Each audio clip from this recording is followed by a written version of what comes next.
오늘 함께 하나님의 말씀 보겠습니다. 하나님 말씀 로마서 11장 13절로 24절 말씀 함께 보겠습니다. 로마서 11장 13절에서 24절 말씀입니다. 우리 함께 교독해서 함께 하나님의 말씀 보도록 하겠습니다. 13절로 24절입니다. 교독하겠습니다. 내가 이방인인 너희에게 말하노라. 내가 이방인의 사도인 만큼 내 직분을 영광스럽게 여기노라.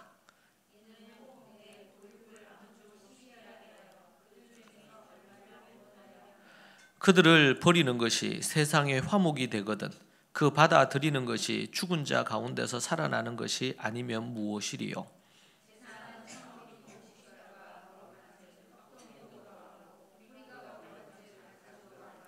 또한 가지 얼마가 꺾이었는데 돌감람 나무인 네가 그들 중에 접붙임이 되어 참 감람나무의 뿌리의 진액을 함께 받는 자가 되었은즉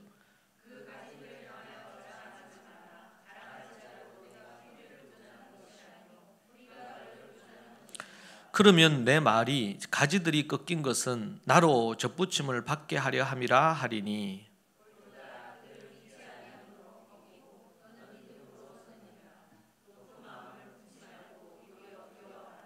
하나님이 원 가지들도 아끼지 아니하셨은즉 너도 아끼지 아니하시리라.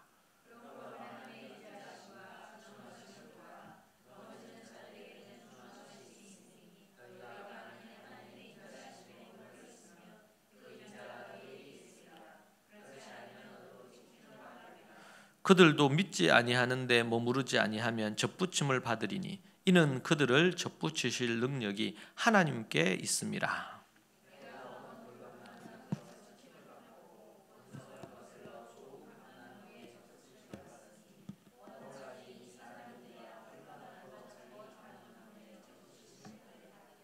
아멘. 우리가 드디어 이제 로마서 이제 11장에 왔습니다. 11장. 사람들에게 있어서 자신의 뿌리를 아는 것은 매우 중요한 부분입니다. 뿌리 없는 나무가 없고 가지가 없듯이 인생에 있어서도 자신의 근본 뿌리를 아는 것은 매우 중요하고 필요한 일입니다. 11장, 9장부터 11장까지는 유대인과 그리고 이방인과의 관계에 대한 내용으로 이어지고 있는데 특별히 우리가 읽은 이 대목의 말씀은 11장의 이 대목은 유대인과 이방인들의 관계에 대하여 얘기해 주고 있고 그리고 그 가운데서 바른 구원관에 대해서 설명을 해주고 있습니다. 성도는 이 땅을 살지만 하늘을 사는 자라고 그렇게 얘기하곤 합니다. 하늘의 소망을 두고 사는 자가 성도들이라는 것이죠. 어떻게 하늘을 본향으로 살게 되었는지 우리가 정확하게 아는 것이 필요할 겁니다. 오늘 읽은 말씀에서 보면 처음 익은 곡식 가루와 나무의 뿌리 이런 내용이 나옵니다. 처음 곡식 가루와 16절에 제사하는 처음 익은 곡식 가루가 거룩한 즉 떡덩이도 그러하고 뿌리가 거룩한 즉 가지도 그러하니라. 그렇게 이야기를 하고 있습니다.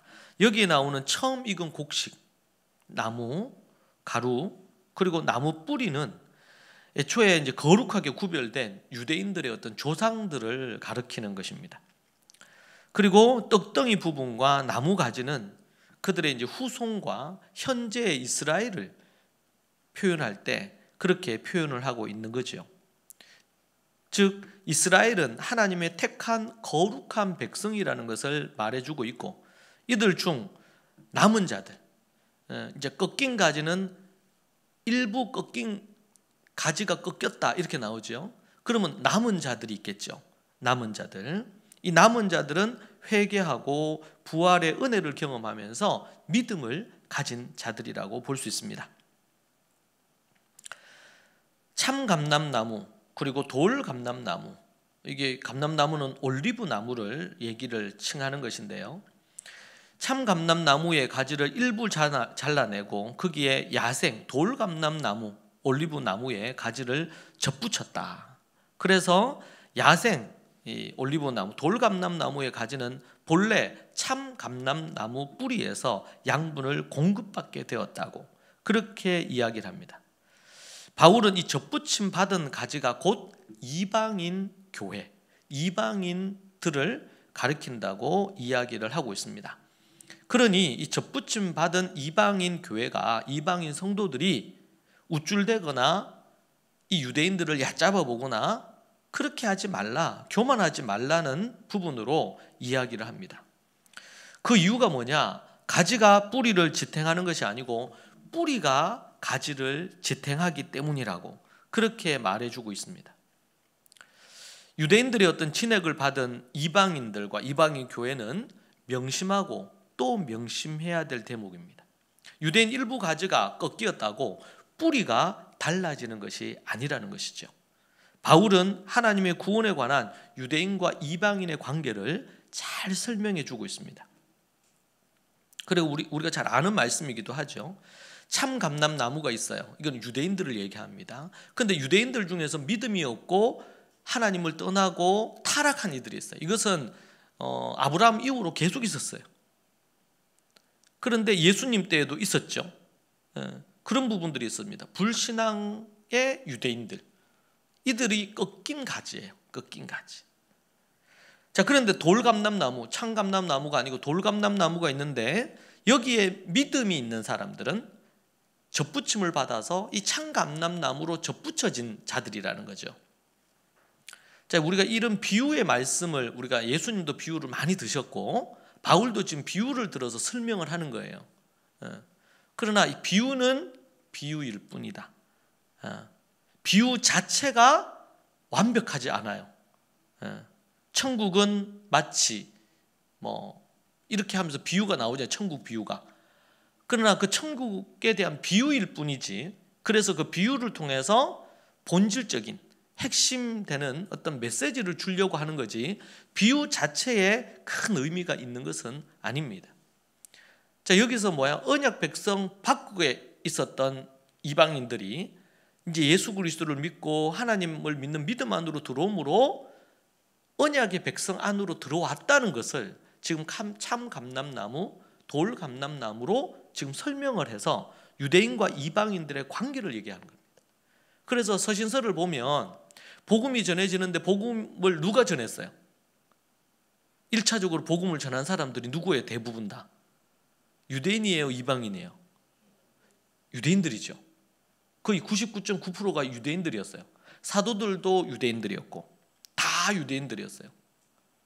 간혹 유대인들에게 복음을 듣거나 유대에 있으면서 이방인 중에서 예수님을 믿어서, 그래서 누가처럼 바울의 동력자가 돼서 하는 경우가 있긴 하지만 거진 99%는 유대인들이 복음을 전하는 첫 번째 선두주자가 됐습니다.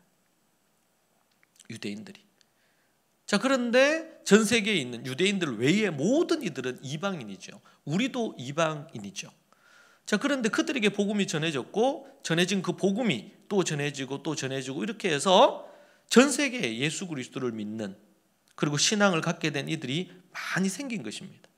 자, 여기서 이제 서신서 보면 로마서뿐만 아니라 고린도전서, 그리고 에베소서, 빌립보서에서도 계속 나오는 말씀에서, 특별히 갈라디아서 같은 경우에는 아주 논쟁적인데 거기에도 나오는 게 뭡니까? 유대인과 이방인의 관계에 대한 얘기를 계속합니다. 특별히 에베소서 같은 경우는 뭐예요? 너희들이 유대인과 이방인이 하나가 돼서 한 사람이 되었다. 새로운 한 사람, 새로운 한 사람이 됐다. 이렇게 얘기하면서 말하는 내용이 나와요. 그러니까 서신서에서는 계속 어디를 가든지 간에 유대인들이 복음을 전했고, 그런데 그 유대인들 중에서는요, 정통파 유대인 출신들이 있어요. 예수님을 믿었는데 전통파 유대인이야. 그런데 예수님을 믿었어. 그러니까 자기들이 갖고 있는 전통적인 이런 부분에 대한 거를 쉽게 버리기가 어렵겠죠. 그러니까 이방인들에게 얘기한 거야. 너희들 할례도 받아야 돼. 너희도 절기도 철저하게 지켜야 돼.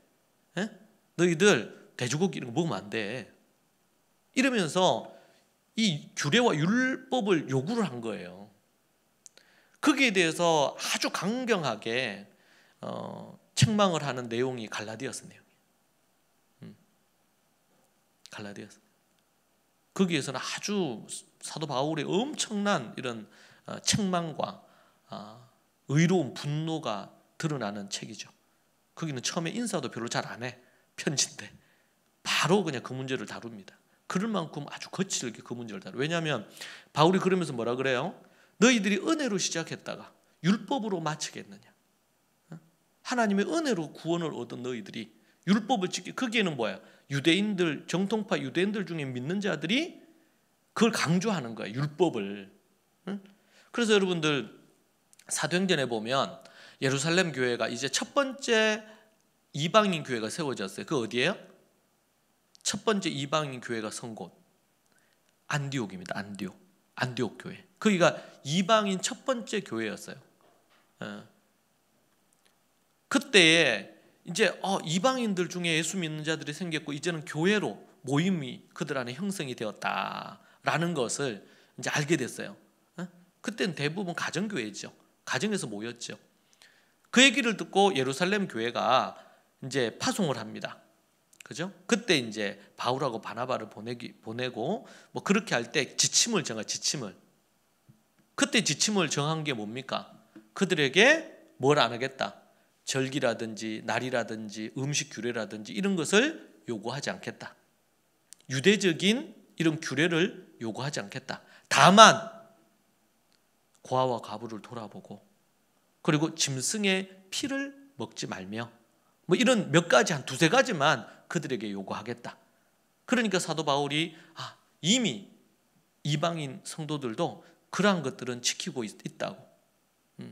그래서 예루살렘 교회가 정한 처음 총회, 예루살렘 교회가 모교회죠. 지교회, 안디옥 교회에 요구한 거예요. 지침을 얘기한 거예요. 거기 기준을 정해줬어요. 예루살렘 교회가 3가지 정도로. 이것을 지키는 것을 기본으로 하고 그 외에 너희들에게 어떠한 이런 율법적인 규례적인 것에 대한 요구를 하지 않겠다. 거기에는 뭐가 포함돼요? 뭐 절기와 관련된 거, 그리고 음식과 관련된 거, 이런 것들 요구하지 않겠다. 그렇게 말하는 걸 봅니다. 여러분 저는 우리가 성경을 한 권 한 권 정확하게 알면 우리의 신앙이 왜곡될 수가 없어요. 근데 그렇지 않고 우리가 설교를 듣거나 이렇게 하더라도 보통 선호하는 본문들을 주로 많이 듣잖아요. 그렇게 하다 보니까 저도 이제 이번에 이제 로마서 이거 보면서 그전에도 제가 좀 보긴 봤지만 9장, 10장, 11장을 세세하게 연구하고 정리하면서 이 유대인과 이방인들과의 관계에 대한 것이 이제 그냥 쭉 정리가 되더라고요. 우리가 어떻게 복음을 듣게 됐는지.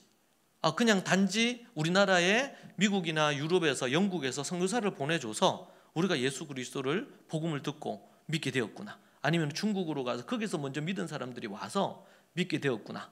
우리가 예수 그리스도를 믿게 되었구나. 이렇게만 생각했는데 하나님의 그 큰 뜻이 유대인들 중에 꺾인 가지들이 있고 실패한 부분들이 있고 그들이 어디예요?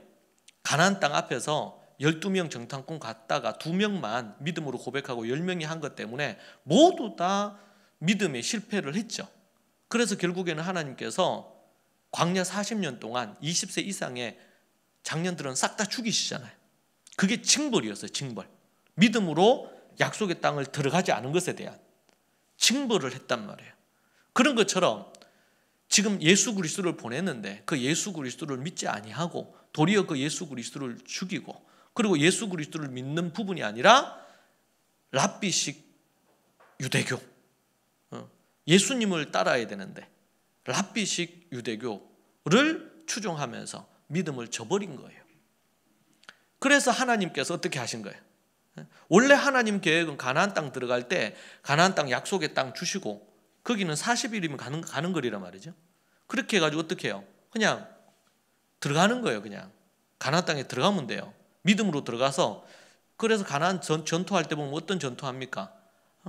칼과 창을 들고 전투하기보다도 그냥 몇 바퀴 돌고 무너진다든지 하나님께서 그 땅을 주시겠다고 약속을 했잖아요.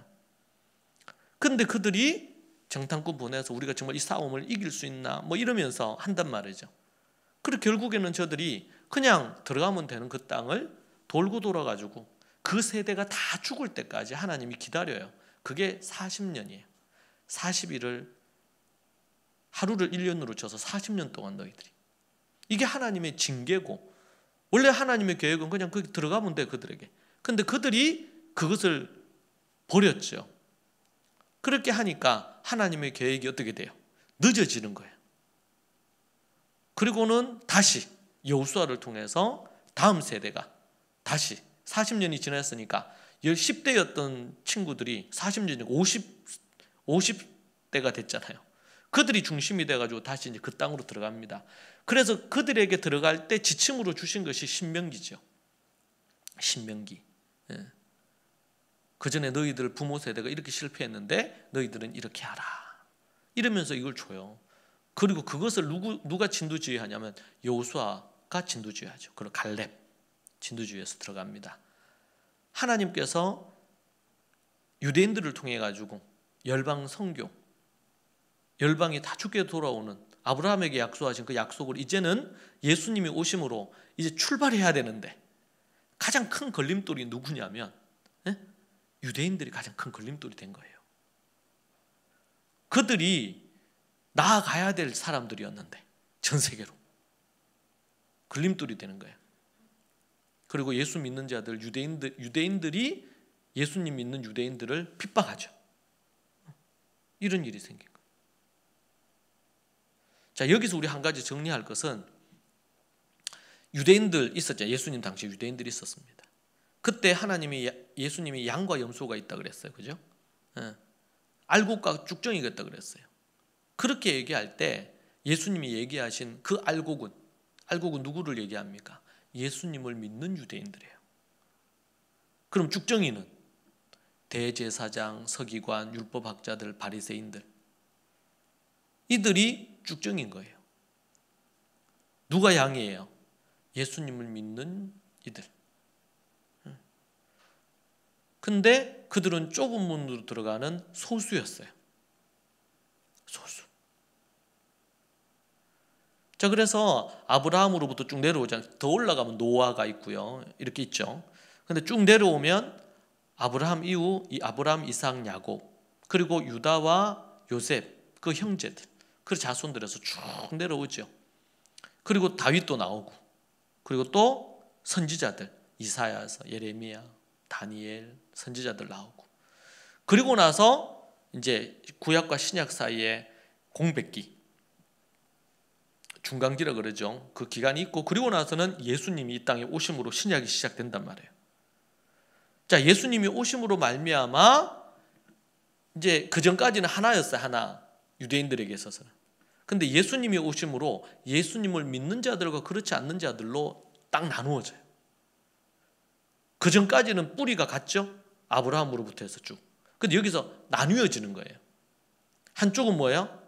그대로 이제 유대교, 랍비를 중심으로 한 랍비식 유대교라고 그래요. 랍비식 유대교. 한쪽은 예수님을 따르는, 그 당시에는 나사렛 당이라고 그랬어요. 이 두 개로 딱 나누어지는 거예요. 지금 이스라엘의 정통파 유대인들을 중심으로 한 것은 뭡니까? 랍비식 유대교예요. 이게 지금까지 계속 이어지는 겁니다. 이들은 예수님을 이단자로 봐요. 그러니까 예수님을 따르는 자들은 모두 다 이단이죠. 그 부분이. 자, 그런데 우리가 성경으로 보면 예수님의 가르침을 따르는 우리들은 예수님은 누가 진짜 유대인이라는 거예요. 예수님을 따르는 너희들이 내 형제요 내 자매라고 얘기하죠. 그러면은 진짜 유대인이 누구냐? 그래서 그 바울이 누가 진짜 유대인이라고 그런 거예요? 예수를 믿는 너희들이, 유대인이든 이방인이든 예수님을 믿는 너희들이 진짜 유대인이다.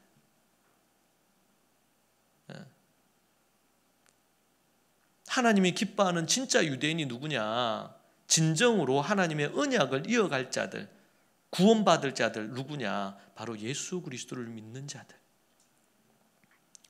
그렇게 얘기를 하신 거예요. 예수님도 얘기하셨고 지금 사도 바울이 그 얘기를 하는 거예요. 그러니까 유대인들, 이 랍비식 유대교에 속해 있는 유대인들은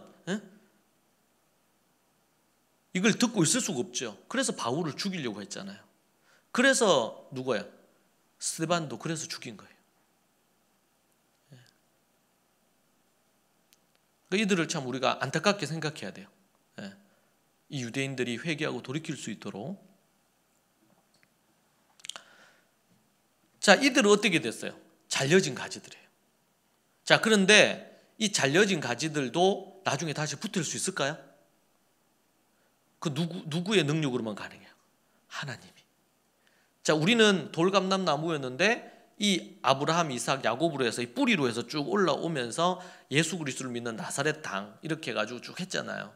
그렇게 하는 이 부분, 이것이 참 감람나무란 말이에요. 참 감람나무. 근데 여기에서 꺾인 가지들, 믿지 않는 이들은 잘렸어. 그 잘린 크기에 누구를 붙였어요? 이방인 예수님을 믿는 이들이 접붙임을 받은 거야. 자, 그래서 갈라디아서에서 뭐라 그래요? 이방인들에게 믿음의 조상이 누구라고? 아브라함이라고. 그러니까 우리가 성경에서 유대 이 구약이 우리에게 중요한 이유는 우리가 접붙임을 받아서 진짜 유대인이 된 거예요. 그러니까 우리가 양자가 된 개념이 되는데, 그러니까 우리에게 역사는 이 믿음의 역사인 성경에 나오는 이 믿음의 역사가 우리의 역사인 거지.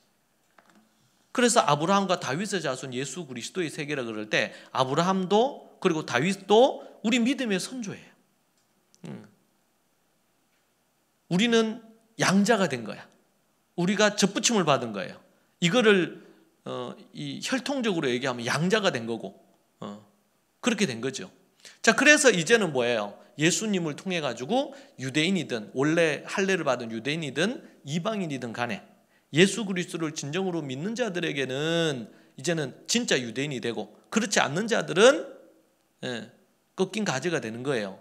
이때부터 이방인과 유대인과 이방인의 개념이 달라진 거예요. 예수님을 믿지 않는 자들은 뭐와 같아? 이방인과 같고, 예수님을 믿는 이방인들은 유대인이 된 거죠. 언약의 백성 안으로 들어오게 된 거예요. 이게 여러분 얼마나 놀라운 일인지 몰라요. 언약 백성 밖에 있었던 우리들이, 이방인들이 예수님을 통해 가지고 언약 백성이 된 겁니다. 자, 그런데 유대인들이 이 미워서 자르신 것도 아니고 이방인들이 그냥 예뻐서 접붙임 하신 것도 아니에요. 오직 하나님의 은혜인데 최소한 그들에게 요구하신 게 뭐예요? 그들에게 믿음을 요구하신 거예요. 그래서 우리 로마서 1장부터 해가지고 우리 8장까지 계속 얘기된 게 뭐예요? 오직 믿음으로, 은혜로, 선물로 우리가 이 믿음으로 구원을 받았다, 그 얘기를 하죠. 이게 바로 믿음입니다. 믿음으로, 입으로 시인하여, 입으로 시인하고 마음으로 믿고 입으로 시인해서, 이게 얼마나 쉬워 이게. 마음으로 믿고 입으로 시인하는 게 얼마나 이게 쉽냔 말이에요.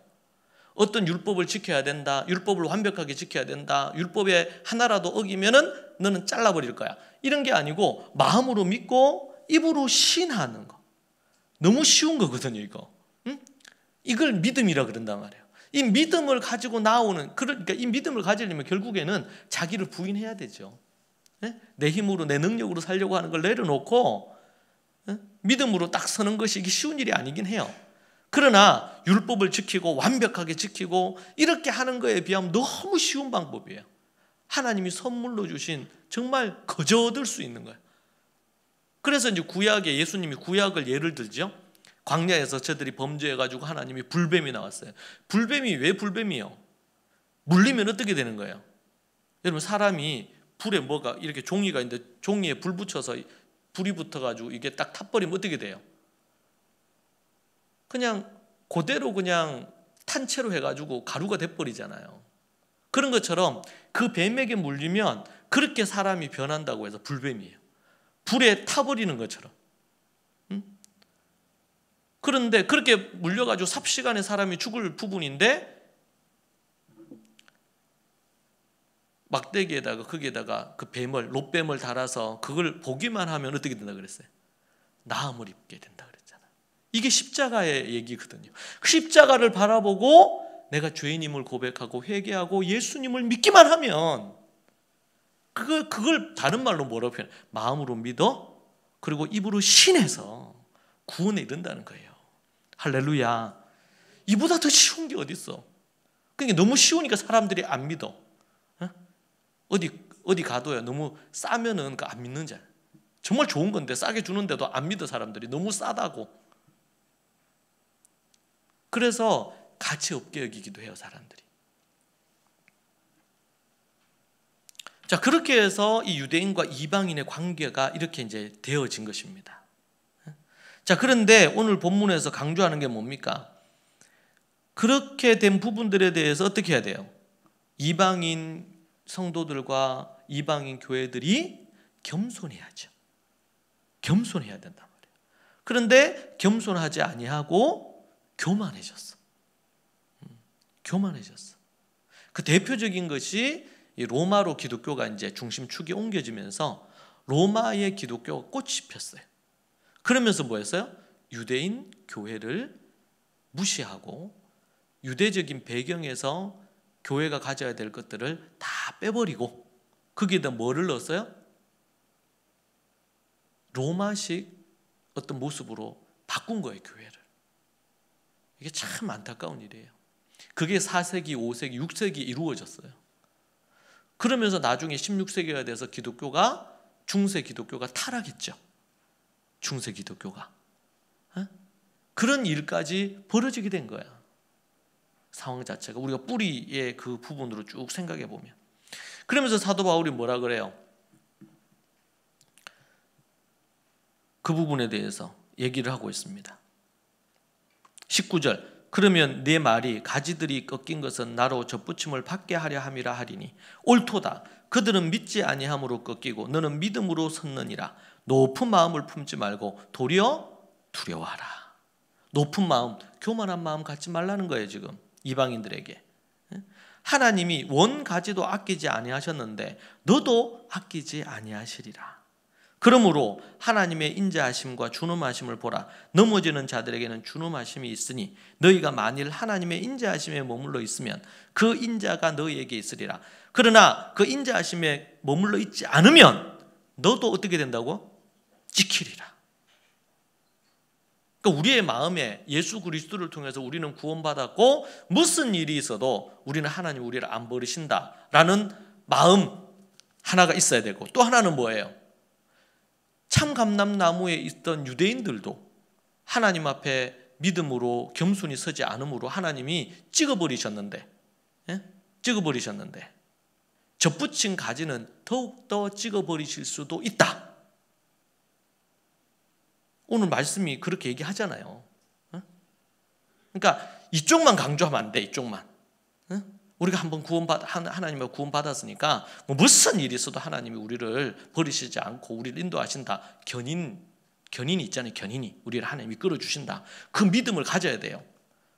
자, 그런데 우리가 하나님을 버리고 떠나고 악을 행하고 막 하나님의 인자하심에 머물지 않고 막 이렇게 하면 오늘 말씀의 20절은 뭐라 그래요? 너도 찍히는 바 되리라. 그러니까 이게 뭐야?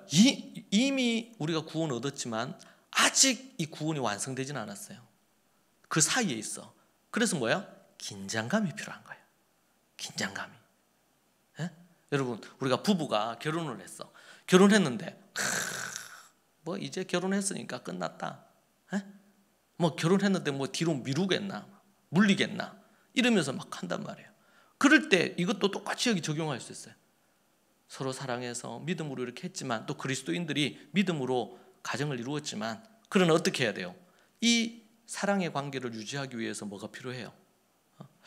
내가 만약 밥을 제대로 못해가지고 맛없게 하고 그러면 저 남편이 나를 버리면 어떡하나 이런 불안함을 가질 필요는 없지. 안 불안하셔도 돼요. 그 정도로 갖고.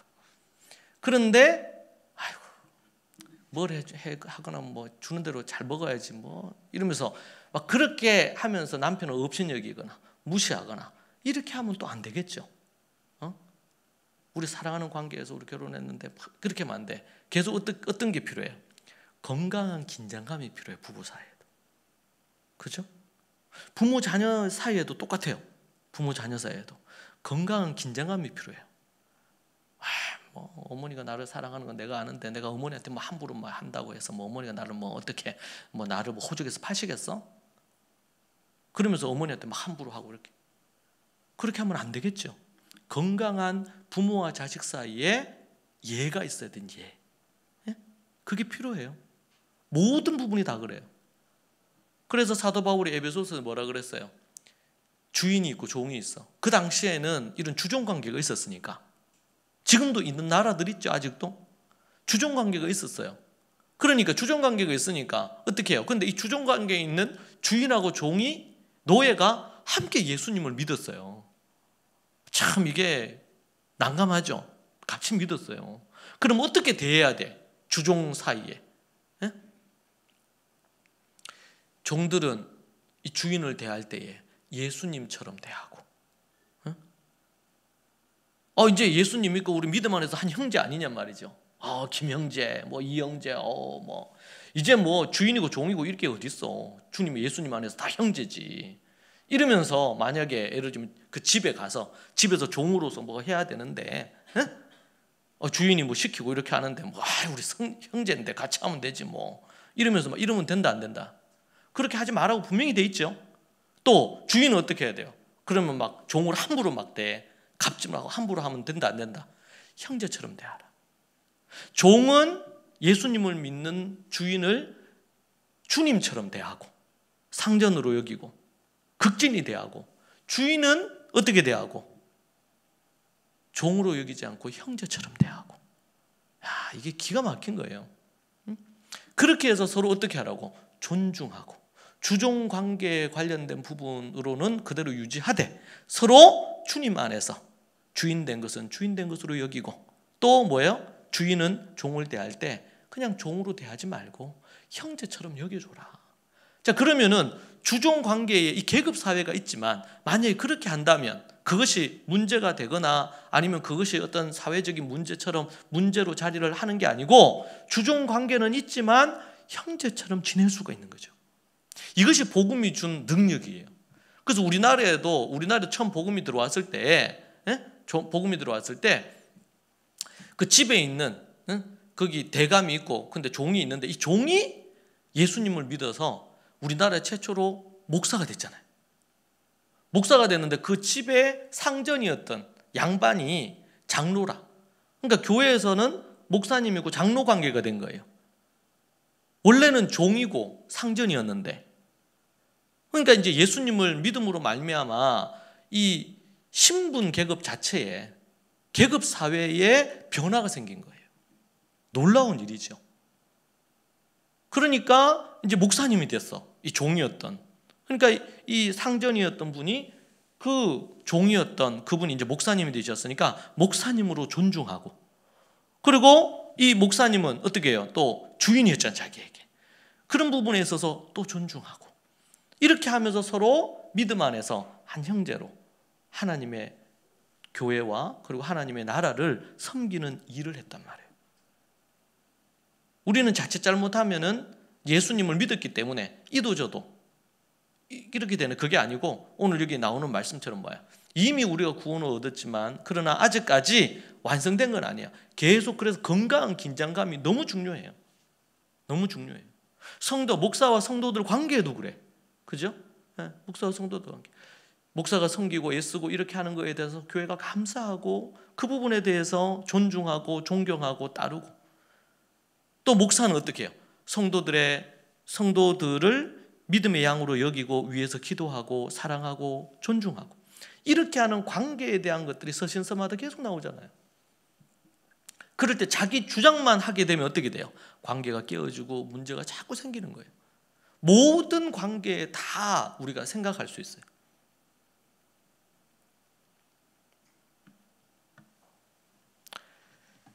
찍힌 바 되리라. 이건 왜 이 얘기를 할까요? 이방인 교회를 향해서 사도 바울이 이방인의 사도잖아요.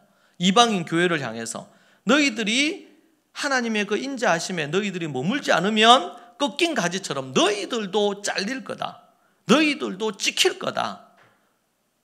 그러니까 너희들 자꾸 그렇게 하고 그러면 잘려, 너희 죽는다, 이렇게 지금 협박하는 게 아니고 뭐 하는 거예요? 뭐 하라고? 인자하심에 계속 머물라고, 겸손하게 서라고. 유대인들이 넘어지고 꺾였다고 해서 막 참 꽃이다 막 이러면서 마음에 자기를 높이고 이렇게 하지 말고 안타까운 마음으로 기도하고 마음을 겸손하게 더욱더 가지란 말이에요. 그것을 지금 이방인 교회에 바울이 얘기하는 거예요. 너희들이 뭔가 잘난 것처럼, 너희들이 뭔가 잘나서 너희들이 구원 안으로, 언약 백성 안으로 들어왔고 저들은 뭔가 잘못하고 못나서 그렇게 된 게 아니다. 너희들도 저들처럼 지킬 수 있다. 이런 어떤 긴장감을 갖고, 우리가 신앙생활 하는데 예수님 믿고 난 무슨 예수님 믿고 이제는 구원을 따놨으니까 내가 무슨 죄를 지어도 주님이 나를 용서해 주시겠지 이러면서 막 사기도 치고 막 기분 나쁘다고 살인도 하고 막 도둑질도 하고 막 이렇게 하면서 교회 나와가지고는 뭐야, 할렐루야 이러면서 이렇게 살면 되나요? 안 돼요. 그거는 비양심적이고 하나님이 기뻐하시지 않는 거예요. 진정으로 하나님 앞에 택함 받고 구원받은 백성은 그렇게 살 수가 없지. 세상에서 뭐 영화나 드라마나 이런 데서 크리스찬들을, 예수 믿는 사람들을 아주 좀 비아냥 그림으로 그렇게 묘사하는 경우들이 종종 있잖아요, 보면. 그들은 교회당에서는 거룩한데 밖에 나오기만 하면 사람이 막 나쁜 놈으로 이렇게 치부되는 경우들이 있잖아요. 물론 좀 적절하지 않게 하는 경우도 있죠. 근데 우리가 좀 반성해야 되는 것은 혹시 그런 게 우리 안에 있지 않은가 돌아볼 필요는 있어요. 돌아볼 필요는 있어요.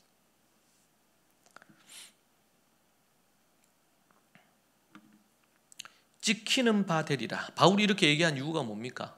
절대 그렇게 하지 말라는 거예요. 더욱더 겸손하게 그렇게 서라는 거예요. 유대인들이 그렇게 해서 찍혀가지고 잘렸는데 너희들이 그것을 다 거울 삼아서 너희들은 그렇게 하지 마라. 사도 바울의 모든 편지는 다 목회서신, 목회적인 목적을 갖고 있어요. 그들을 일깨우고 아주 강하게 얘기할 때는 강하게 얘기하는 것이 정죄와 판단이 아니고 그들이 회개하고 돌이키도록, 그들을 책망하고 돌이키도록 하기 위한 거죠.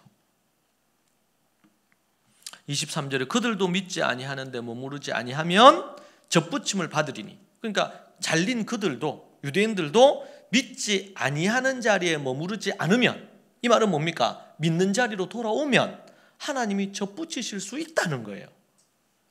이는 그들을 접붙이실 능력이 누구에게 있어? 하나님께 있는 거예요. 하나님께. 유대인이든 이방인이든 하나님 앞에 겸손하게 믿음으로 주님께로 나오면 주님은 누구나 웰컴해서 환영해 주신다는 거지. 그 능력이 누구에게 있다? 하나님께 있다.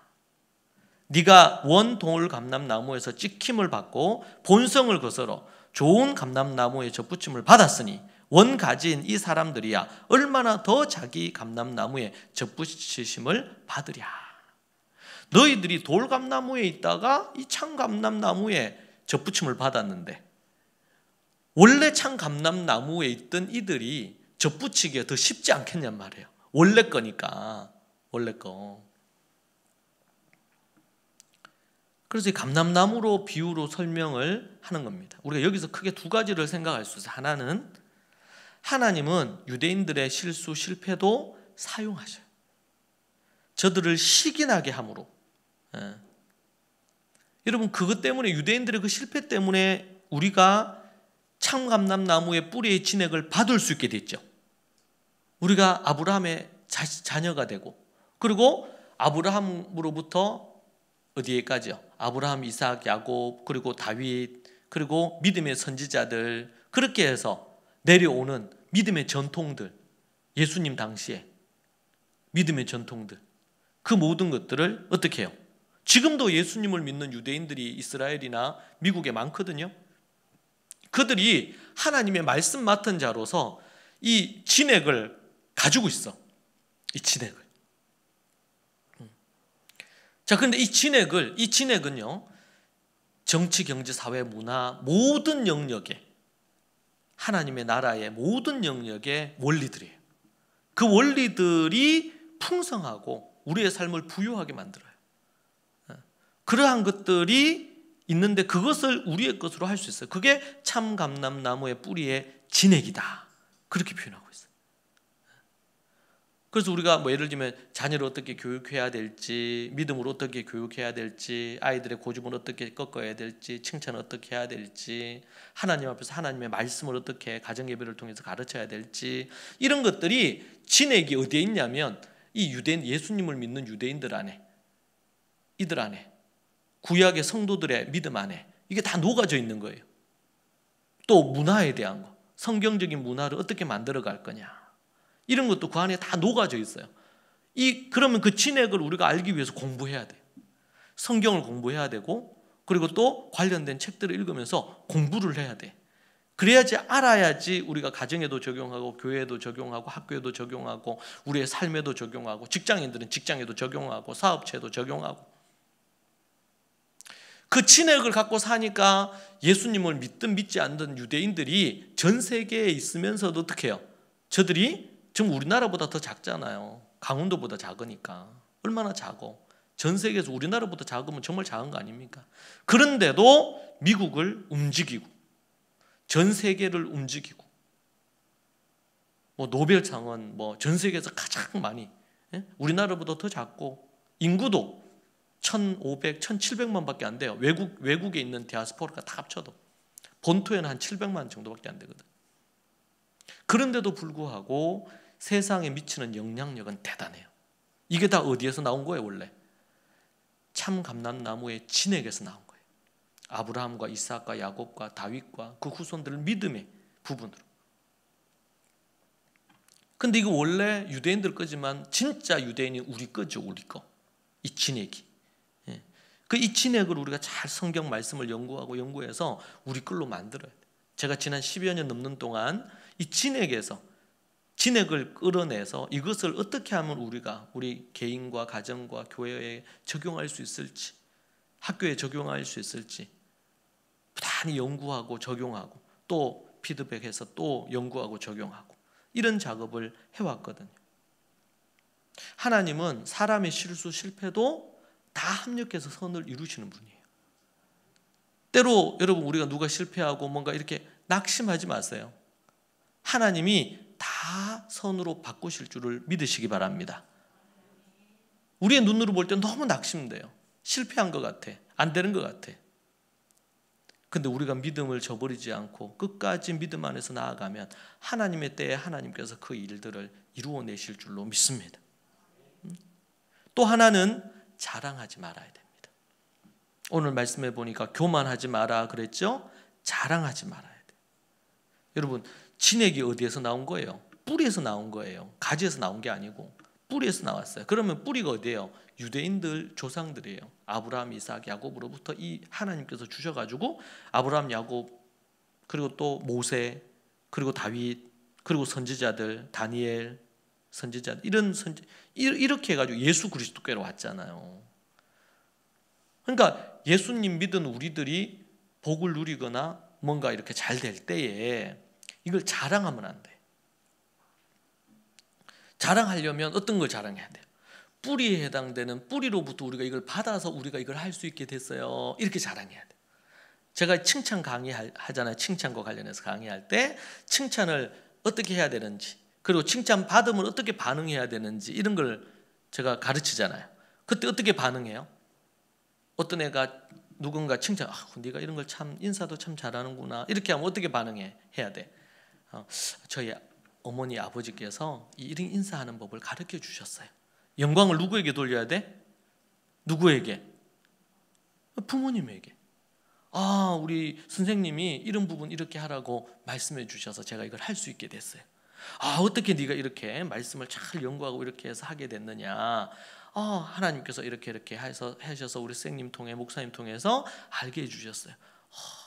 그렇게 해서 영광을 어떻게 해야 돼요? 돌려야 돼요. 이거 어떻게, 그래서 제가 원래 좀 그렇지요. 이렇게 하면 안 된단 말이에요. 이건 자기를 높이는 거잖아. 자기를 막 드러내는 거고. 그러면 안 된다. 누군가 칭찬해 줄 때에 거기에 대해서 우리 목사님 때문에, 우리 부모님 때문에, 우리 선생님 때문에, 우리 할아버지 할머니께서 이렇게 말씀해 주셨어요. 또 궁극적으로는 우리 하나님께서 우리에게 이런 말씀을 주셔서 제가 이 말씀을 보니까 이런 부분 깨닫게 해주셔서 제가 그렇게 할 수 있게 되었습니다.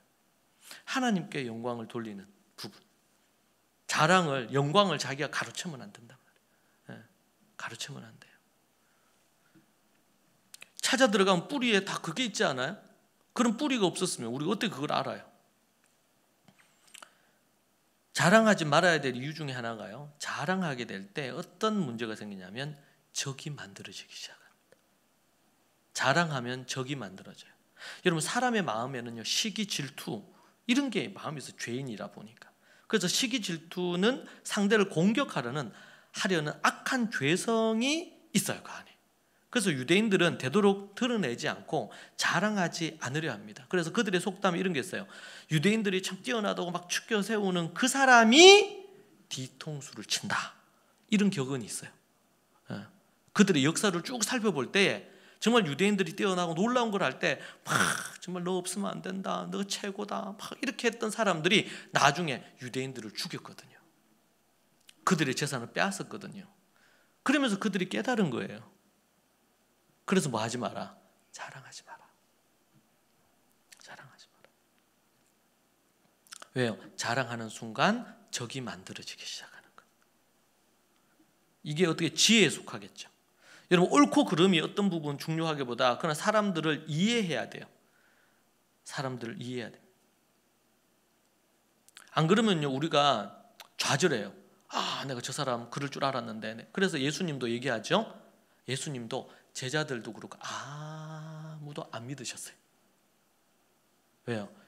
다 배신하고 떠났잖아요. 베드로는 막 무슨 일 있어 내가 주님을 쫓겠다, 내 목숨을 걸고 쫓겠다 막 이러면서 예수님 쫓는다 그렇게 말을 했는데 또 어떻게 됐어요? 예수님 다 부인하잖아요. 근데 예수님이 그들에게 의탁지 않았다. 이 말은 뭐예요? 그들을 어떻게 해요? 제자들을 안 믿었다, 이런 의미보다는 그들이 연약하고 죄인인 걸 알기 때문에 그들이 그렇게 나를 배반하고 배신할 줄로 내가 예수님이 아시고 그들에게 자기를 의탁하지 않으셨다, 그렇게 얘기해요. 이게 뭐예요? 이게 지혜예요. 어떻게 그 인간이 어떻게 그럴 수가 있나, 그런 말을 하는 순간 뭐 했다는 거, 우리가 그 사람을 의탁했다는 거예요. 여러분, 다윗도 살인하고 간음하고 넘어졌잖아요. 다윗은 그럴 줄 몰랐는데, 하나님의 마음에 합하고 그랬는데 어떻게 그럴 수 있나. 여러분, 우리 같이 믿음 생활을 이렇게 하다가 누군가가 믿음으로 넘어질 수도 있어요. 그러면 자기는 죽어도 안 그런다 그렇게 해놓고 어떻게 그럴 수가 있나 막 너무 흥분하거나 막 너무 막 화내거나 너무 막 욕하거나 이렇게 하지 마세요. 그럴 수 있어요, 사람이. 여러분은 안 그래요? 그럴 수 있어요, 여러분. 다만 우리가 깨어서 겸손히 그러지 않기 위해서 부단히 애쓸 뿐이지, 사람은 다 연약하고 다 약해. 그래서 우리가 서로 용납하고 사랑하는 게 필요해. 물론 막 겸손하지 않고 막 자기가 잘못하고 죄를 지었음에도 불구하고 막 계속 뻗ing기고 이렇게 하고 그러면 적법한 절차에 의해서 치리할 수 있겠지만, 그러나 어떤 사람이 잘못하고 이렇게 했을 때 너무 과하게 비난하거나 욕하거나 정죄하거나 이렇게 하지 마세요. 사람은 믿을 존재가 아니에요. 사람은 어떻게 하냐? 사랑해야 될 존재다.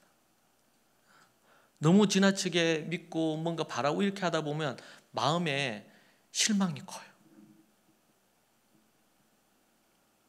우리가 자식을 키우면서도 그래요. 너무 기대하지 마, 자식한테. 여러분, 그거 아세요? 전 세계에서 유일하게 자식이 결혼할 때 자식 결혼 자금을 대주는 나라는 우리나라가 유일하대요. 평균적으로 따지면 미국 같은 경우에도 아버지 어머니도 자식 결혼할 때 이거 한대요. 부조하는 거예요. 얼마 하냐면 한 100만 원. 일본만 해도 그래요. 한 100만 원. 많으면 한 200만 원. 우리나라에서는 땅 팔고 논 팔고 다 하잖아요. 그렇게 해서 막. 그러니까 옛날에는 나이 50, 60 정도 되면은 생을 마감했어요. 그러니까 자식 위해서 막 해가지고 대학도 보내고 결혼도 시키고 다 이렇게 해도 그러니까 이제 가면 되니까 상관이 없어요. 근데 지금은 제 아는 분은 지금 90인데 어떻게 해가지고 뭐 갈비뼈가 부러져가지고 병원에 입원하고 이렇게 했는데 어떻게 해가지고 똥 오줌 다 받아내고 며느리 이렇게 해가지고 2년이 지났는데 멀쩡하게 살아나오신 거예요. 93세가 돼서 살아나오셔가지고. 그래가지고 이제 살만하다 말이지. 그 요즘은 삼성 의료원에 딱 집어넣으니까 뭐 어떻게 해가지고 이렇게 의술이 너무 발달해가지고 주고 싶어도 잘 안 주고. 그래서 기본 100살을 살아요. 자, 그러면 우리가 60에 은퇴를 한다 그러더라도 몇 년을 더 살아? 40년을 더 살아요. 소위 말해서 누가 얘기해 재수 없으면 150살도 산대. 이게 너무 발달해가지고 이제는 나중에 되면 막 어떻게 뭐 그거 해가지고 어디 위가 안 좋다. 우리가 유전자로 확인해보면 위가 좀 안 좋아. 그럼 위를 새로 만들어서 끼우는 거예요. 이런 시대가 이제 됐어요. 그래서 이제 100세 이상 되는 분들이 많아지는 거예요. 이게. 그래서 제가 오늘 했어요. 우리 평균적으로 한 200만 원 전후로 해가지고 노년의 부부가 먹고 지내는데 기본적으로 필요한 게 200만 원 정도 필요하대요. 그럼 1년에 2,400만 원이잖아. 그죠? 1년에 예? 1년 하면 2,400만 원이죠. 그럼 10년 하면 2억 4천 정도 되죠. 10년 2억 4천. 그죠? 2억 4, 계산하기 편하게 2억 5천 합시다. 그러면은 20년 하면 5억이죠. 그럼 40년 동안 더 살아야 되면 얼마가 필요해? 10억이 더 필요해.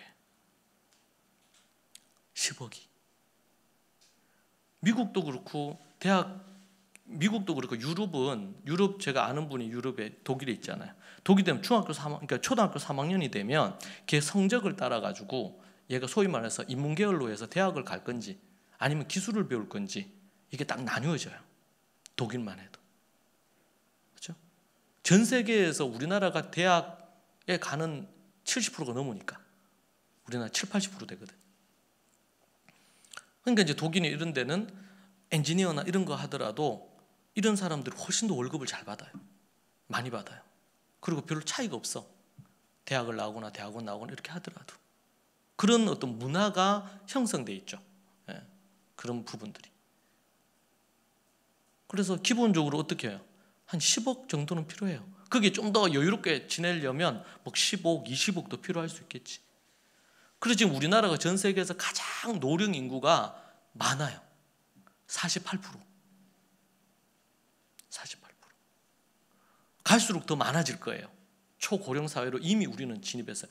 일본 같은 데도 그렇고 이런 다른 나라에서는 100년 걸렸던 게 우리나라는 20년이 안 걸려가지고 지금 이렇게 됐다 그러거든. 그런 부분이 됐어. 그러니까 보면 우리나라 같은 경우에는 예전에 어디 신문 기사를 보니까 이제 대학 학사모 쓰고 그리고 했는데 이제 대학원 다녀. 그런데 공갈 젖꼭지를 물려가지고 엄마가 업고 있는 거예요. 이렇게. 대학원 갔는데 학점이 안 좋아. 그럼 누가 전화? 엄마가 전화. 엄마가 교수한테 전화해가지고 우리 자식이 앞으로 이렇게 해야 되는데 이 학점을 이래주면 어떻게 하냐 말이야. 응? 취업을 했어. 취업을 해가지고 직장생활 하는데 누가 지금 신입으로 들어갔는데 그 해서 문제 생기면 누가 전화해? 엄마가 전화하는 거야. 그 상사한테. 그만큼 어릴 때부터, 그러니까 우리 미국 같은 경우에도 고등학교 졸업할 때까지만 키워주죠. 그 이후에 공부를 할지 말지는 본인이 결정하는 거예요. 그리고 나중에 자기가 뭐 그렇게 해서 나중에 지금은 당장 공부하기 싫어. 그러면 나중에 공부하기를 원하면 자기가 돈 벌어가지고 그 돈으로 해서 대학 가서 공부하고 이렇게 하는 거예요.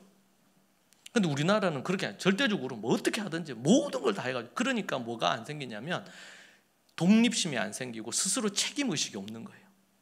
대학원 졸업할 때까지 부모한테 용돈 다 쓴다니까. 자기가 벌어서 이렇게. 근데 이스라엘에서도 성인이 됐는데 자기가 뭔가를 받잖아요. 그럼 되게 부끄럽게 여겨요. 심지어 사회 너무나 힘들어서 사회보장제도로 국가에서 어떤 걸 지원을 받는다. 이걸 되게 수치스럽게 여기거든요.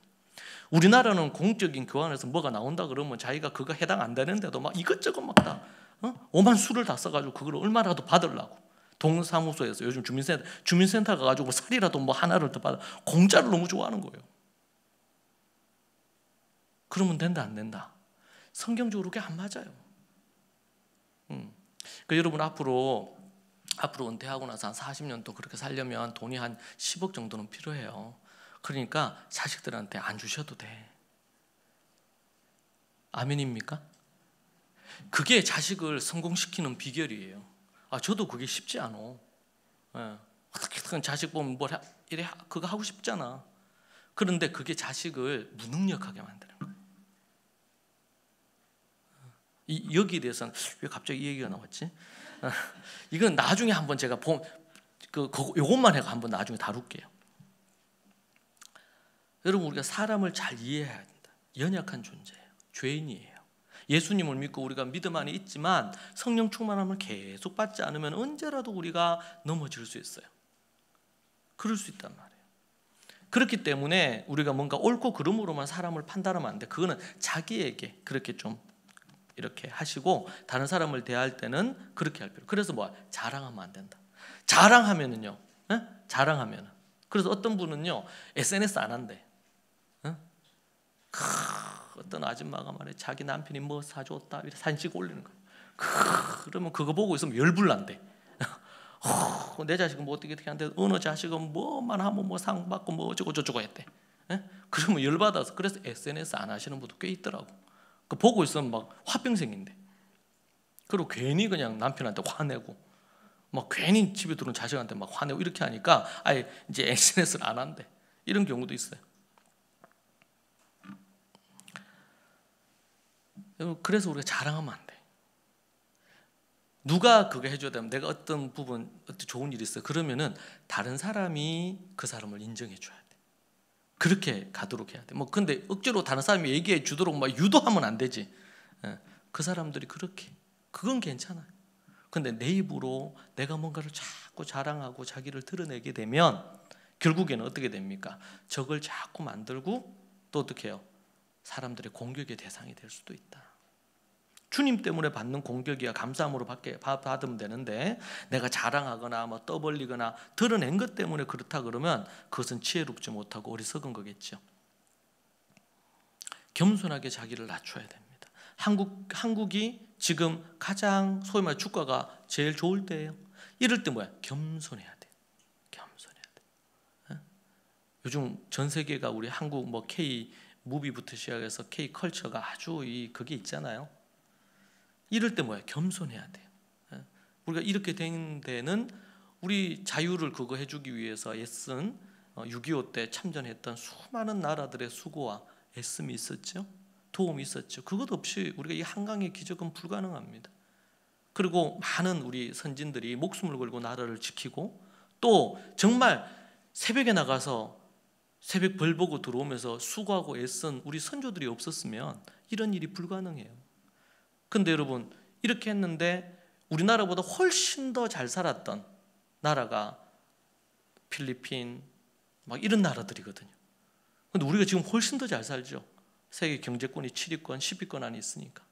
그런데 그리스도 그렇고 이런 나라들이 우리보다 훨씬 더 잘 살았는데 우리보다 못하단 말이에요 지금은. 근데 일순간 그렇게 될 수도 있어요. 일순간.